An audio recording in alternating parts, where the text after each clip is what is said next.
amwene anamba 2000 wasera wine guys, ndofuna ndikambe ngani yokuzena ndi South Africa. Ku South Africa ufulu wa anthu akuda ku South Africa kuyamba kulamula dziko la South Africa unabwera chaka cha 1994 posachedwa sikalekale ya 1994 and ufulu umene udabwera azungu ambiri amene adali atsankho amene adazunza anthu okuda kwambiri ku South Africa, azungu ambiri anachita mantha and ambiri ankaopa kuti aphedwa, ankaopa kuti anthu okuda abwezera zinthu, abwezera zipongwe. Ndiye azungu, anthu okuda aja anatenga boma ku South Africa, azungu ambiri anathawako. Ndipo mayiko ngati America, UK, Australia, New Zealand, even Canada, mayiko sewa ankapereka mavisa kwa azungu ochoka ku South Africa. This was a term that was called white flight. Azungu ambiri anagulitsa ma properties yao ndi kuthawa ku South Africa. It is estimated kuti pafupifupi 1 million azungu anathawako, anachokachokako, anapanga relocate. Komano boma la anthu akuda lija litayamba kugwira ntchito, Nelson Mandela adabwera ndi reconciliation, peace, no revenge, tiyeni tipange reconcile. Azungu ena amene amachayirira kuthawa anakhala. Ndiye dziko lija Rainbow Nation azungu aja anakhala mpaka pano. Ena amene anathawa aja after some time anayamba kubwerera. Ena anapezeratu malo okhala komwe kusanabwereso, komabe ena aja anabwereranso kuyamba kutenganso pa South African citizenship, kuyambanso kubwerera. And today something is happening in South Africa. White flight ija ikuchitikabe, koma siyothawa ku South Africa ya. Alipo ena amachoka kupita kunja chabwino, koma kukuchitika white flight ina ku South Africa kuja, imene azungu aja akupanga group akukhala ochuluka m'matauni ena ake, monena kuti kutsogolo kuno matauni amenewa pang'ono 90% ya anthu akukhala kumene kwadzakhala azungu okhaokha. Zikuchitika ku South Africa.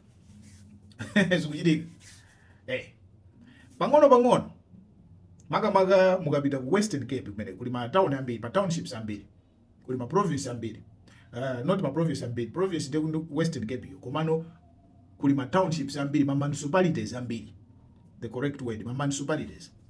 Onena kuti population ya azungu ija ikuchuluka. Azungu aja akuthawa malo momwe muli mixture ya anthu, racially diverse, momwe muli anthu okuda yanjani maneba okuda amene akutulukamo pang'ono ndikumagula malo kumalo kumene kuli azungu okhaokha ochuluka. Akupita kumene kuli masukulu azungu okhaokha kuti ana awo apite ku masukulu azungu okhaokha. Akupita zimene zikuchitika ku South Africa. Now, black teachers opano afuna akuuzeni kuti kutsogolo kuno ngati atsogoleri okuda ku South Africa sazindikira mwansanga, kutsogolo kuno South Africa adzaduka, South Africa adzagawanika. Azungu amene akupita m'malo awo okhaokhawa akadzachulukako and akadzayamba kupanga control chuma chonse cha kumene koko, economy ya kumene koko, chifukwa iwo aja line ndalama. Adzayamba kupanga control leadership, politics za kumene kucha. And zinthu zawo zikangozakhala mokwanira kuti ali ndi anthu ochuluka, atha kupanga police force yawo, atha kupanga military yawo, azayamba kubwereza mfundo zoti afuna ime paokha. And ku America ukazakhala asogoleri oganiza ngati Donald Trump, azayamba kuwasapota. Ndipo boma la anthu okuda likazakhala kuti linali losachenjera, lizaopa kuti kuyambike civil war. kuti dziko ligawanike. Chifukwa dziko likafuna kugawanika limayamba ndi civil war. Anthu aja amati ife timenyana, aboma mbwere tiasidika timenyana. Ndi chifukwa choti azungu aja aliko okhawo azapeza support yawo kwa mayiko akuluakulu, anthu amene ali racist ngati achina Donald Trump. Of course Trump sazakhala alipo nthawi zimenezo, koma boma la South Africa lizaopa zoti kukhale nkhondo, civil war, ndi lizapasa mpata, lizagonjera kuti chabwino zimene iniyo ziyimireni pano, zilamuleni panoka. Ndi azapezeka kuti ali ndi ndalama yawo, ali ndi ikonomi yawo, ali ndi ame yawo, azapanga dziko la azungu okhaokha mbali ya kumene kucha. Izizi zizachitika kutsogoloko ngati boma la South Africa lipitilize.